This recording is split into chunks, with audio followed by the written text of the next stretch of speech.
तो हेलो बच्चों, स्वागत है आपका एक और नए लेक्चर में। 11th क्लास के कंप्यूटर सिस्टम के सेकंड पार्ट है, जिसमें आज ऑलमोस्ट हम चैप्टर खत्म कर देंगे। थोड़ी छोटी मोटी चीज़ें रह जाएंगी, तो वो आप अपने आप करेंगे कि वो लर्निंग की थिंग्स है और रट्टाफिकेशन ज़्यादा है कह लो, क्योंकि उसमें समझाने वाला कुछ नहीं है। समझाने वाला जो है वो आज मैं लेके आया हूँ सारा एक साथ। तो एक तरह से लेक्चर थोड़ा लंबा हो सकता है, 20-22 मिनट का तो होता ही है, 30 मिनट का भी हो सकता है। तो आज बिना टाइम वेस्ट करें चलते हैं आगे। तो इसके बाद हम शुरू करवाएंगे नंबर सिस्टम। इसका नेक्स्ट चैप्टर होता है नंबर सिस्टम। ये इंटरलिंक्ड है इसलिए इकट्ठे होते हैं।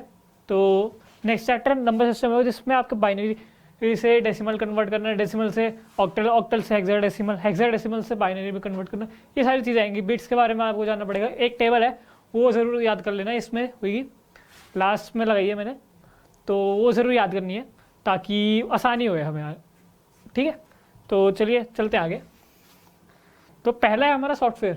सॉफ्टवेयर क्या होता है? सॉफ्टवेयर एक कोड होता है, हमारे इंस्ट्रक्शंस होते हैं जो स्पेसिफिक अलग अलग चीज़ों के लिए, स्पेसिफिक कंप्यूटर के लिए बनाए जाते हैं। इसमें हम पढ़ लेते हैं क्या होता है। Software is an organise instruction और code written by a programmer using of any various special computer languages for specific purpose. जैसे मैंने बताया, ये इसलिए होते हैं। तो इसमें कोई ज़्यादा कॉम्प्लिकेटेड नहीं है। सॉफ्टवेयर के टाइप भी बहुत होते हैं। जैसे हमारा पहला टाइप है एप्लीकेशन सॉफ्टवेयर। एप्लीकेशन सॉफ्टवेयर में क्या होता है, स्पेसिफिक एप्लीकेशन एक टास्क परफॉर्म करती है। उस एप्लीकेशन का जो सॉफ्टवेयर है, जो एप्लीकेशन सॉफ्टवेयर है, वो सिर्फ वही काम करेगा जो उसको बोला गया है। एक ही रोल असाइन होता है। जो मल्टीपर्पज़ हमारे होते हैं वो नहीं है, ये सिर्फ हमारा एक ही है। ठीक है, तो इसमें क्या चीज़ है, इसमें ये है कि आपका जो होएगा सॉफ्टवेयर वो एक ही काम करेगा। एक उससे रिलेटेड जितने काम होंगे, उसके अंडर जितने आते हैं, टाइपिंग है, टाइपिंग से अंडर जितने आते हैं वो सारे करेगा। ठीक है ना, ऐसे चलेगा। तो चलिए आगे चलते हैं। तो आगे चले, आगे इसमें क्या है, एग्जाम्पल्स देख लेते हैं हम। एग्जाम्पल्स में क्या आ गया हमारे पास माइक्रोसॉफ्ट वर्ड आ गया, वर्ड पैड आ गया, नोट पैड आ गया। फॉर इमेज एडिटिंग, ये हमारे टाइपिंग के लिए है।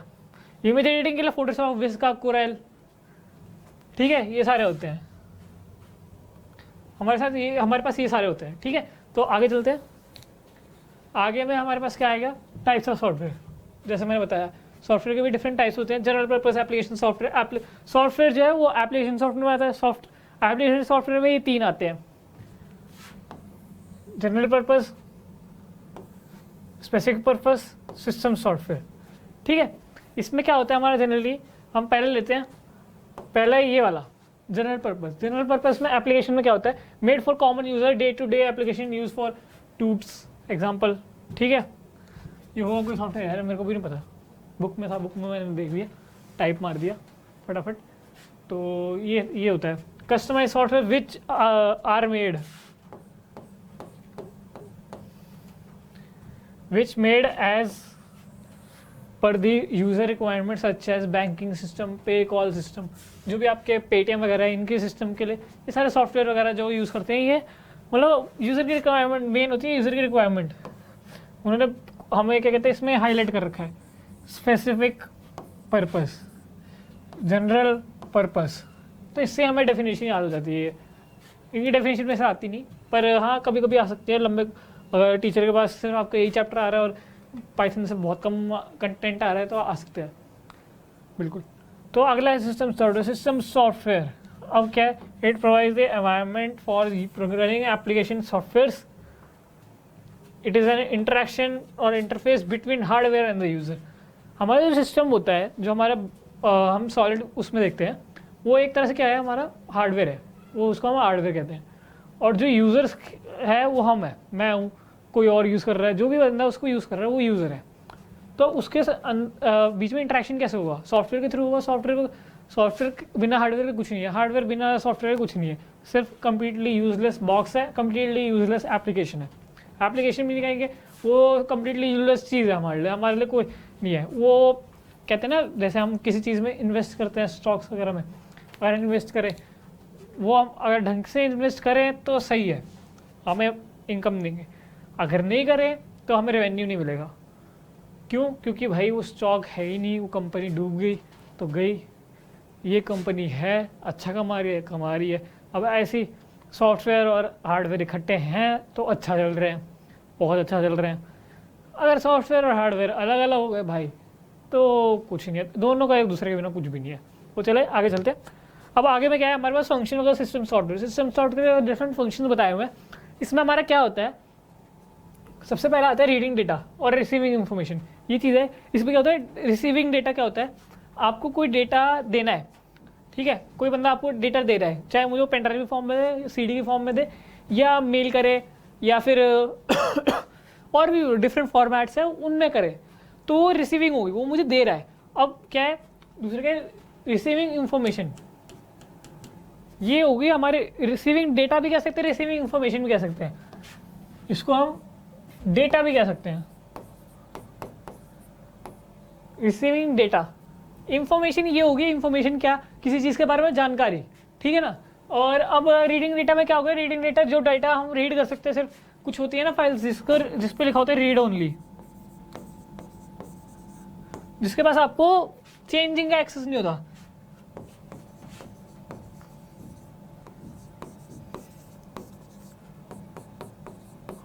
नॉट चेंजेबल होती है, जो जिसके पास आपका एक्सेस नहीं होता, आपको या तो एक्सेस मांगना पड़ेगा,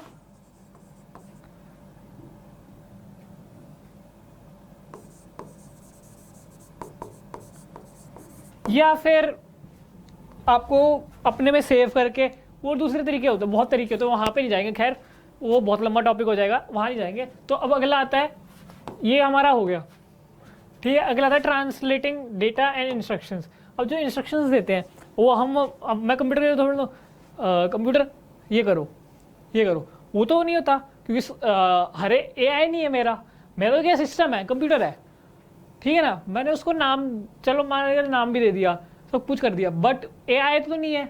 AI तो ऐसे काम कर, ये तो AI काम करते हैं। तो अभी क्या है, अभी हमारे पास ये है, ये स्क्रीन है, मैं इसको क्या कर रहा हूँ, ऐसे इंस्ट्रक्शंस दे रहा हूँ ना कि भाई मैं ऐसे लिखूंगा तो लाइन आएगी, मैं अपना नाम लिखूंगा तो रेड कलर में आएगा, मैंने रेड कलर यहाँ से चूज़ किया था, अब मैं कह रहा हूँ येलो चाहिए भाई मुझे, मैंने येलो चूज़ किया, मैं उसको इंस्ट्रक्शन दे रहा हूँ कि भाई मैं येलो लिख रहा हूँ, येलो से लिखना है मेरे को। तो ये सारे इंस्ट्रक्शंस है। अब ट्रांसलेटिंग डेटा, अब तुम्हें क्या लग रहा है, ये जो चीज़ें जितनी भी पीटी है, जितना भी डेटा है इसके अंदर, ये क्या कहते हैं, ऐसी एज इट इज स्टोर हो रही है, नहीं भाई, ये ऐसे एज इट इज स्टोर नहीं होती, ये बाइनरी कोड में होती है, बिट्स में होती है, ठीक है, इन दोनों फॉर्मेट में होती है, स्टोर होती है इन दोनों फॉर्मेट में, ठीक है। ये ऐसे ऐसे नहीं होता कि भाई मैंने नाम लिखा लक्ष्य स्टोर हो गया उसके अंदर कंप्यूटर में, स्पेसिफिक जगह होती है, बिल्कुल होती है, बट क्या होता है इसमें कि आपका बिट्स में कन्वर्ट होता है, बाइट्स में कन्वर्ट होता है, और क्या कहते हैं बाइनरी कोड में कन्वर्ट होता है। इससे हम एक्सेस कर सकते हैं उसे, बाइनरी कोड हमें पता हो, बाइनरी कोड हमें निकालना आएगा, नेक्स्ट चैप्टर में हम निकालेंगे बाइनरी कोड, उसमें हम बाइनरी कोड निकालेंगे, डेसिमल में निकालेंगे, हेक्साडेसिमल में निकालेंगे, हेक्साडेसिमल में निकालेंगे, ऑक्टा में निकालेंगे। तो उसमें काफ़ी सारी चीज़ें आएंगी, काफ़ी सारे आएंगे, गेट्स भी आएगा, गेट्स भी आएंगे आपके, NOR gate, NAND gate, AND gate, OR gate और एक्सॉर गेट, ये सारे गेट्स हैं, ये सारे आएंगे। तो काफ़ी इंटरेस्टिंग होने वाला है अगर नया चैप्टर जब भी नेक्स्ट क्लास में। तो तब तक आप पहले ये कीजिए, ये भी इंपॉर्टेंट है क्योंकि 11th क्लास है, 11th क्लास का बेस है ये। 12th में इसके बेसिस पे क्वेश्चंस आते हैं, कैसे आते हैं, क्योंकि ये पूरा एक चैप्टर है 12th में, ठीक है ना। इससे रिलेटेड चैप्टर मतलब और एक्सटेंशन है, वहाँ पे इंटरेस्टिंग है और चीज़ें। यहाँ पे आपको फिलहाल लग रहा होगा कि बोरिंग है यार, ये हमने पढ़ा हुआ है, हमें पता है, बट ये यार बेस है, बेस करवाना ज़रूरी है, ठीक है। बेस नहीं आएगा तुम्हें समझ नहीं आएगा, 12th में तुम्हें नहीं आएगा, तुम्हें मुश्किल होएगी। जहाँ जिन बच्चों के नंबर अच्छे आ रहे होंगे, 95 अबव आ रहे होंगे, वहाँ पे वो उनके नंबर घट जाएंगे और दूसरे बच्चे ऊपर आ जाएंगे। तो ऐसा नहीं है, ठीक है। मैं ये नहीं कह रहा कि हर बच्चा 95 लाए, मतलब जिनके भी है स्कोर कर सकता है बच्चा इसमें, ऐसा नहीं है कि स्कोर नहीं कर सकता। इसमें सिर्फ आपको याद करना है, याद भी कैसे करना है, समझ के याद करो ना, ये पॉइंट बना लो। मैंने क्या, रीडिंग डेटा, रिसीविंग इन्फॉर्मेशन, बस खत्म। Translating data, instructions, controlling all the peripheral devices, जो एक्स्ट्रा डिवाइसेस होते हैं, पेरिफेरल डिवाइस में माउस आ गया एक्सटर्नल, कीबोर्ड एक्सटर्नल आ गया, प्रिंटर, ऐसी चीज़ें आ गई, ये करता है, ठीक है। प्रोसेसिंग, जनरेटिंग आउटपुट, आउटपुट वगैरह जनरेट करके देता है, तो और क्या चाहिए, बस भाई ये 4 पॉइंट लिख के आओ, नंबर पूरे 4 के 4 मिलेंगे। अगर 4 नंबर का है, 2 नंबर का है, 2 नंबर मिलेंगे, कोई माइकल लाल रोक नहीं सकता आपको। चलिए आगे चलते हैं। तो अब आया कम्युनिकेशन बस, जो आया ये है हमारा मेन, ये है अभी इस चैप्टर का मेन टॉपिक कम्युनिकेशन बस है, क्योंकि ये सबसे ज़्यादा पूछा जाता है 11th क्लास में। कंप्यूटर साइंस हो, आईपी में अगर चैप्टर नहीं कटा है तो ये पूछा जाएगा। आईपी का मुझे अभी पता नहीं चैप्टर कटा है या नहीं कटा, क्योंकि बच्चे बता नहीं रहे। ठीक है, ऑनलाइन तो आप आते नहीं, ऑनलाइन आप बताते ही नहीं। सही बोलूँ तो ऑनलाइन से जो रिस्पॉन्स है, अभी मैं इतना टाइम से ऑनलाइन नहीं आ रहा था, क्योंकि मेरे ऑफलाइन में एग्जाम चल रहे थे बच्चों के, और बच्चों के रिजल्ट अभी आया नहीं है। आएगा तो मैं शेयर जरूर करूँगा 2-3 बच्चों का, जो भी मतलब जितने भी बच्चे हैं, 2-3 बच्चे ही हैं अभी ऑफलाइन में, ज़्यादा बच्चे नहीं हैं, पर मैं उनका शेयर करूँगा आपको, उनका रिजल्ट शेयर करूँगा। उनको मैंने 1-1 घंटे में 1-1 चैप्टर करवाया हुआ है। आप मेरे हिसाब से चलो, ठीक है, मैं आपके हिसाब से चल रहा हूँ, आप मेरे हिसाब से थोड़ा चलो कि कैसे याद करना है, कैसे करना है। मैं आपको चैप्टर वाइज आपके हिसाब से चल रहा हूँ, ठीक है। बट आप लोग ना रिस्पॉन्स दे रहे हो, ना डाउट्स दे रहे हो, ना कुछ कर रहे हो। आपको क्वेश्चन ही हैं, वो कहा चलो नेट से मिल जाते हैं, बहुत मटेरियल नेट पे, ठीक है, बट आपके उन क्वेश्चन के डाउट्स कहाँ जा रहे हैं मुझे समझ नहीं आ रहा। और दूसरे चैनल्स पे जा रहे हो तो ठीक है, दूसरे चैनल्स पे भी जा रहे हो, समझ आता है, बट दूसरे चैनल्स के आप देख क्या रहे हो, वो भी आपके समझ में आ रहा है या नहीं आ रहा, ये चीज़ है, ठीक है। दूसरे चैनल पे आप मान लो गए, वहाँ से आपने PDF डाउनलोड की, वीडियो देखी 24 मिनट की या 22 मिनट की, भाई ये तो इंटरेस्टिंग है, ये तो इंटरेस्टिंग लग रहा है, देख लेते हैं, देख ली, समझ आया नहीं, वीडियो इंटरेस्टिंग थी, था क्या वीडियो में, कुछ भी नहीं, सीखा क्या आपने, कुछ भी नहीं, रहे कहाँ, आपका लेवल कहाँ गया, वहीं टाइम कहाँ गया, कम हो गया। फिर तो ऐसे नहीं करना ना। अब या तो मेरे को बोलो भाई तुम्हें समझ नहीं आ रहा, ये चीज़ समझ नहीं आ रहा, तो मैं तुम्हें समझाऊंगा ना, चीज़ें बताऊंगा अच्छे से और एक्सप्लेन करूंगा, चेंज करूंगा अपना तरीका समझाने का, तुम जैसे कहोगे वैसे करूंगा। बट क्वेश्चंस डाउट वगैरह पूछो, मतलब या तो तुम इतना समझदार बन के बैठ गए हो या वेल्ले बन के बैठ गए हो कंप्यूटर साइंस के मामले में कि भाई ये करना ही नहीं, पेपर आएगा तब देखी जाएगी। तो ये चीज़ तो भाई करना नहीं, बहुत बड़ी गलती करोगे, क्योंकि ये नंबर घटा देगा फिर तुम्हारे, चाहे 11th के हो चाहे 12th के हो बच्चे हो, ठीक है ना। तो चले अब कम्युनिकेशन बस पे आते हैं। कम्युनिकेशन बस में क्या है, अ कलेक्शन ऑफ वायर्स है, a collection of wires that transfer the data between computer and the components carrying binary information to the form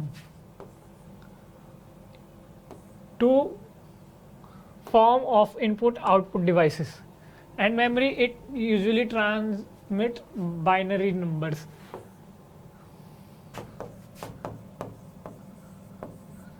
typing mistake हो रखी है काफ़ी, ये बाइनरी नंबर्स है, बिट पर वायर, ठीक है। पर वायर क्या है, मतलब आपके वायर्स, ये जो आपकी जाती है ना वायर्स होती हैं आपकी, डिफरेंट तरह की होती है वायर्स, जो आप 12th क्लास में पढ़ेंगे, तो ये वायर के हिसाब से जाते हैं, ठीक है। यहाँ पे ये बाइनरी है, यहाँ पे ये वायर्स है, यहाँ पे ये फॉर्म है। फॉर्म मतलब कह सकते हैं किस रूप में, ठीक है। चले आगे, ये कम्युनिकेशन बस मेन है, इसका क्या कहते हैं पूरा फ्लो चार्ट आता है। एड्रेस बार में आ गया वो हमारा, it is used to specify address of a data memory location is connected to the main memory. अब ये क्या है, ये हमारी एड्रेस बार होता है, ये मेन मेमोरी से कनेक्टेड होता है, क्योंकि हमें ये जो हम जो भी करते हैं ना, ये सारी चीज़ वो सारा मेन मेमोरी में जाता है। ये क्या है, ये एड्रेस बस ना कैरी करती है address to the main memory, जिसे कहते हैं हम MAR मेमोरी एड्रेस रजिस्टर। एक तरह से रजिस्टर की तरह काम करता है हमारा कंप्यूटर। यहाँ पे रजिस्टर बन जाता है, रजिस्टर में हम एंट्री करते हैं ना कि भाई ये आज ये बंदा आया सोसाइटी में, आप देखते जाके सोसाइटी में आज ये बंदा आया, इतने बजे ये किया, इसलिए रीज़न ये मिलने आया, ठीक है। या फिर हम एंट्री लेते हैं अटेंडेंस की, आपको सबसे बड़ी अटेंडेंस होती है, तो उसमें एंट्री ये होती है। अब मान लो अभिषेक सिंह है, प्रणव है और मिताली, ऐसे बहुत बच्चे हैं, ठीक है।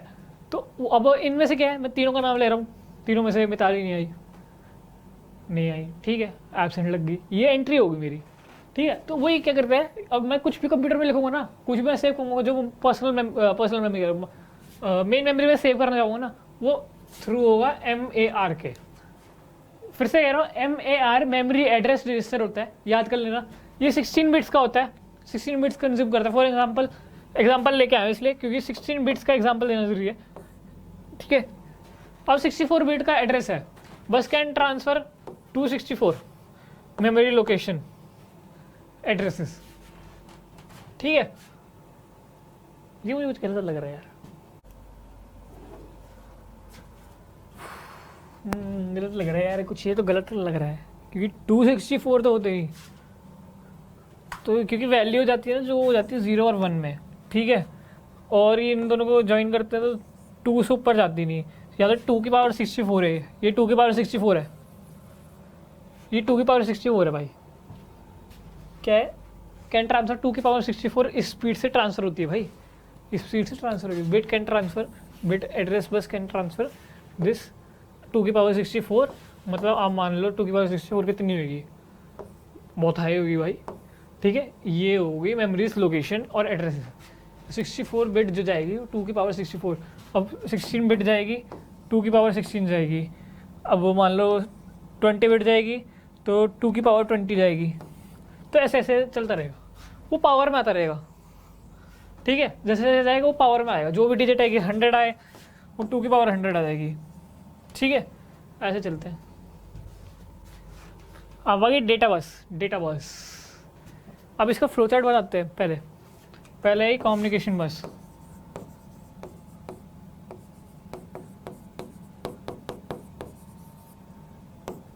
ठीक है। इसके 3 टाइप हैं, एड्रेस,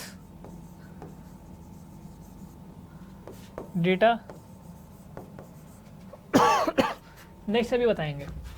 पहले ये समझा रहे डेटा में क्या होता है, डेटा कैरीज करते हैं बाइनरी फॉर्म में जो होती है 8 बिट की, ठीक है। वो 6 बिट की थी, ये हमारी 8 बिट की है, मतलब 16 की थी, सॉरी, कंज्यूम करती है 16 एक बार, मतलब एक लाइन में, मतलब एक लाइन ही कह सकते हैं, वो 16 बिट्स लेती है।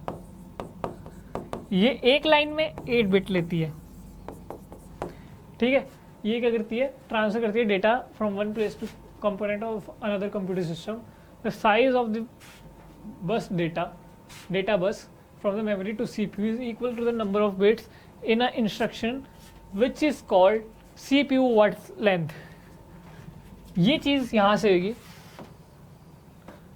सिस्टम 2 के बाद डॉट, ठीक है। जो सिस्टम का साइज है, जो साइज होता है डेटा बस का, वो मेमोरी से CPU जाता है और इक्वल होता है उसके क्या कहते हैं बिट्स में इन instructions which are called CPU word length. बड़ा लिख रहा हूँ, ये याद करना, ये तो ऐसे ही रट के चले जाओ भाई, तुम लोगों को तभी गुजारा है, क्योंकि फ़ायदा नहीं आ रहा ऐसे, ठीक है। ये आ गई हमारी कंट्रोल बस, ये होते हैं इंस्ट्रक्शंस कैरी आउटपुट करते हैं, जैसे रीड करना, राइट करना, आउटपुट एंड इनपुट ऑपरेशंस में, ठीक है।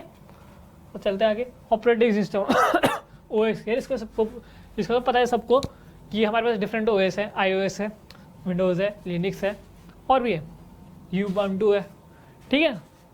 तो इसमें क्या होता है, सिस्टम प्रोग्राम होता है पहले से ही, कंसिस्ट ऑफ मैनेजेस।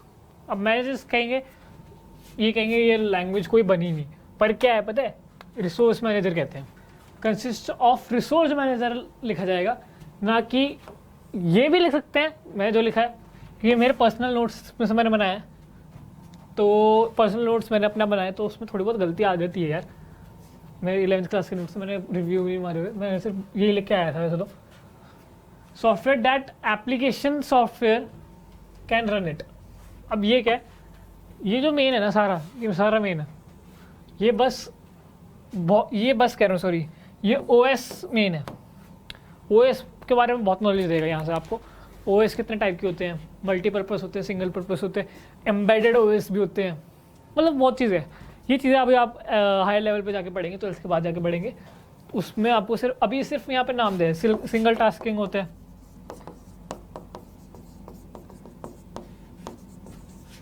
मल्टीटास्किंग होता है,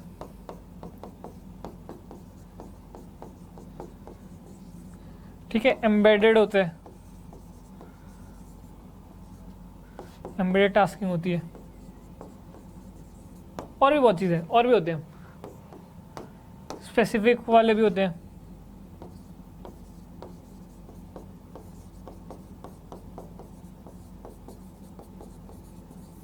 ठीक है, ऐसे 4-6 टाइप के होते हैं, 4 मैंने आपको बता दिए जो अभी आपको जानना जरूरी है। वो 2 बाकी आपके हायर स्टडीज़ में आएंगे। ये आपको सिर्फ नाम जानना जरूरी था और कुछ नहीं था, ये एक्सटर्नल इन्फॉर्मेशन है। ठीक है, तो चलते हैं आगे। अब ऑपरेटिंग सिस्टम वर्क कैसे करता है, ऑपरेटिंग सिस्टम वर्क कैसे करते हैं। सबसे बढ़िया ध्यान देंगे, पहले जाता है हम यूज़र्स के पास।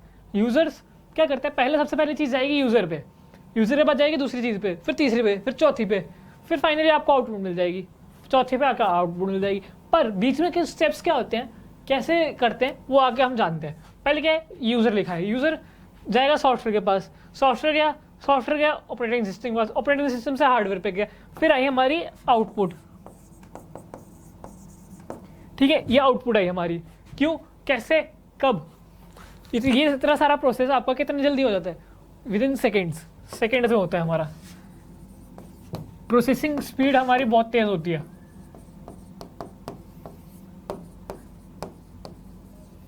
ठीक है, प्रोसेसिंग स्पीड जो होती है, यूजर ने इंस्ट्रक्शंस दिए सॉफ्टवेयर को, सॉफ्टवेयर ने इंस्ट्रक्शंस दिए ओएस को, ओएस ने दिए हार्डवेयर को, हार्डवेयर से आई हमारी आउटपुट। ठीक है, ये ऐसे चलता है, साइकिल है।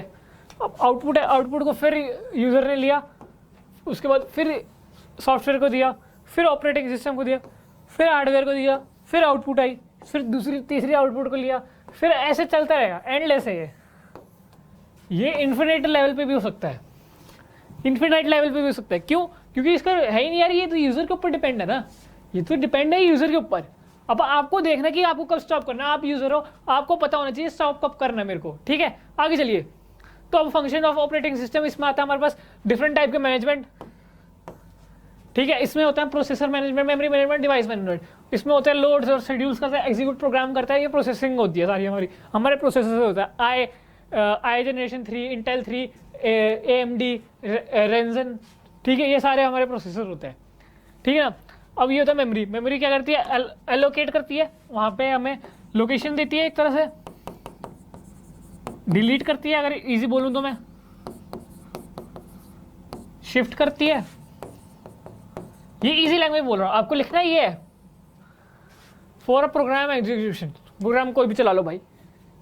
Communicate and control various function 1/10 device. 1/10 क्या है, ये एक डिवाइस एक टाइम पे एक डिवाइस से कनेक्ट होगी। आप लोग कहें मैं मल्टीपल डिवाइसेस कनेक्ट कर सकता हूँ, अरे भैया कर सकते हो, पर एक डिवाइस कर सकते हो, बिल्कुल कर सकते हो, उसमें कोई दिक्कत तो है ही नहीं। मैंने कहा कि कनेक्ट, मैंने तो कहा नहीं ना, मैंने कनेक्ट की बात की कहीं, या कनेक्ट तो हो गया, कनेक्ट की तो बात ही नहीं है यहाँ। कनेक्ट तो भूल जाओ, इसको भूल जाओ, इसको भूल जाओ, यहाँ पे कनेक्ट को भूल जाओ। क्यों, क्यों भाई, कनेक्ट तो हो जाएंगे, कनेक्ट हो जाएंगे मल्टीपल डिवाइसेस, बट क्या चीज़ की बात है यहाँ पे, मैं कह रहा हूँ मल्टीटास्किंग की बात कर रहा हूँ। मल्टीटास्किंग में आजकल पॉसिबल है, बट कितनी बार कर सकते हो, 2 चीज़ें फ़ोन पे, 2 चीज़ें आप कर सकते हो। ठीक है, ज़्यादा से ज़्यादा 4 चीज़ें। ठीक है, गाने सुन लिए, यूट्यूब देख लिया, वर्ड फाइल खोल ली, व्हाट्सएप खोल लिया, ये चीज़ें आप कर सकते हो। लैपटॉप में भी आ रहे हैं आजकल ऑप्शंस, बट आप क्या एक साथ प्रिंटर को भी कमांड दे रहे हो और फैक्स मशीन को भी कमांड दे सकते हो, साथ में आप क्या कहते हैं तीसरे प्रिंटर को भी कमांड दे सकते हो, तीनों को एट सेम टाइम पे कर सकते हो? नहीं। क्यों? क्योंकि पॉसिबल नहीं है। तो अगर 1/10 उसने 10 डिवाइसेस एग्जाम्पल लिया है, 1 उसने मशीन ली है, ठीक है, मतलब डिवाइस लिया कोई, ठीक है, ये डिवाइस लिया उसने, ठीक है ना, ये बात है, और कोई बात नहीं है। तो चलते हैं, अब ये चीज़ है, ये मैंने कहा था ना, मैं लेके आया हूँ आपके लिए कुछ, तो ये चीज़ है। अब इसमें क्या है, ये है हमारा टाइप्स नहीं कहूँगा, ये हमारा एक चार्ट है, फ्लो चार्ट कह लो, इसे मेमोरी चार्ट कह सकते हैं, मेमोरी, ठीक है, मेमोरी चार्ट है। अब इसमें बाइनरी डिजिट आती है, बाइनरी डिजिट में एक बिट होते हैं, एक बिट को इसको रिप्रेजेंट है 20 से, बाइट होती है 1 बिट इक्वल टू 8, ये 8 होती है, इसका भी साइन बी होता है, ठीक है, कोई खास है। किलोबाइट आती है, megabyte, gigabyte, terabyte, petabyte, exabyte, zettabyte, ये हमारी लास्ट होती है। अब इसमें क्या है, इसमें हमारा आता है इसको याद करना बहुत ज़रूरी है और बहुत ईजी भी है, मज़ेदार तरीका है। पता है क्या है, यहाँ तक तो ये दो तो याद कर लो, इंपॉर्टेंट तो पूरी टेबल है, पर ये दोनों तो याद कर लो, क्योंकि ये दोनों याद कर लेगा, फिर ये याद मैं 1 सेकेंड में करवा सकता हूँ। कैसे? 1 KB, ठीक है, 1024, मेरे से कोई भी ले लो, 1 TB लेते हैं, 1024 GB, जेटा वाली ले लेते हैं, ठीक है, जेटा वाली ले ली, 1 ZB इक्वल टू 1024 EB, ठीक है। मुझे कितनी देर लगी? अब मेरे से चाहे आँख बंद करो, तुम्हें ज़्यादा टाइम लगता है ना, ज़्यादा लगता है कि शक वगैरह है, मैं यहाँ से तुम वो लेते हैं, हम पेटाबाइट लेते हैं, पेटाबाइट लिया, मैं उधर नहीं देख रहा पीछे, ठीक है ना, कि इधर उधर नहीं देख रहा, 1 petabyte is equal to 1024 terabyte TB, ठीक है। देखते हैं आंसर सही है नहीं, पेटाबाइट है, पेटाबाइट होता है TB। ये भाई मुझे अभी तक याद है, ये याद कैसे है भाई? सिंपल तरीका, ये कह रहा हूँ, ये दोनों याद कर लो, क्योंकि 1024 तो चलता रहेगा, उसमें क्या है, यहाँ पे बाइट आएगा, 1 MB आएगा, 1024 KB आ जाएगा, यहाँ पे GB आ गया, 1024 MB आ जाएगा। पीछे वाला ये चीज़ क्या है, ये चीज़ यहाँ से यहाँ चली जाएगी, यहाँ से यहाँ आ जाएगी, ठीक है, ये चीज़ सेम रहेगी, ये चीज़ सेम रहेगी, तो ये इजी है यार काफ़ी प्रोसेस, इसका काफ़ी प्रोसेस इजी है, ठीक है। चल ठीक है, अब हम मिलेंगे नेक्स्ट लेक्चर में। इसमें क्या है, इसमें 2-3 चीज़ें रहेगी, मतलब मेरे एंड से नहीं, वो आपके एंड से है, और आपका होमवर्क है। इसमें आपका जनरेशन ऑफ कंप्यूटर है, जो बोरिंग है यार, सबको पता है, एक बार पढ़ लेना भाई बस, ठीक है। जनरेशन ऑफ कंप्यूटर रह गया, आपका बैटरी के बारे में रह गया, बैटरी मैनेजमेंट, ठीक है। अगली क्लास में हम ये नहीं करेंगे, हम करेंगे अगली क्लास, मतलब ये चैप्टर खत्म आपका मेरी तरफ से, अब आपका काम है, मेरी तरफ से आपका चैप्टर खत्म, काम आपका। अब करेंगे हम चैप्टर नंबर 9, ये सुमित्रा अरोड़ा के हिसाब से भाई, चैप्टर नंबर 9 नंबर सिस्टम।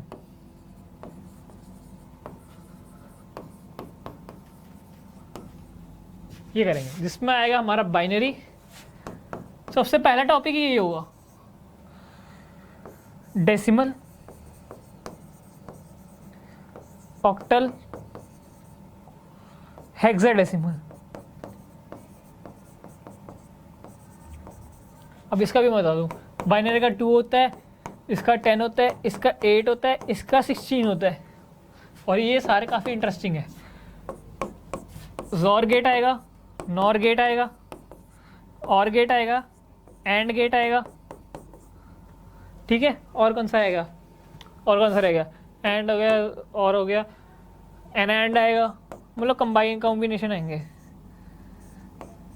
ठीक है, एंड हो गया, ठीक है। ऐसे मतलब आएंगे काफ़ी सारे, ये गेट्स आएंगे, ठीक है। और इनके सिंबल भाई साहब, जो सॉल्व कर रहे हैं ना ट्रुथ टेबल, वो याद करनी इतनी मुश्किल है ना, मेरे को खुद प्रॉब्लम हुई थी।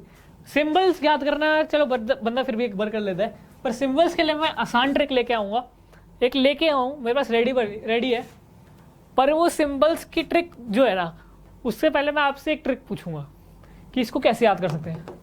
क्या पता मुझे मेरी ट्रिक की बच्चे को पता हो, मतलब मैंने अपने आप ही एकदम बैठे बैठे दिमाग में आ गई थी, बट अगर बच्चे को पता है या बच्चे को कोई नई ट्रिक पता है जिससे आसान है, तो भाई क्यों नहीं बताया जाए सबको, उस बच्चे को स्पेशल शाउट आउट मिलेगा मेरी तरफ से, ठीक है।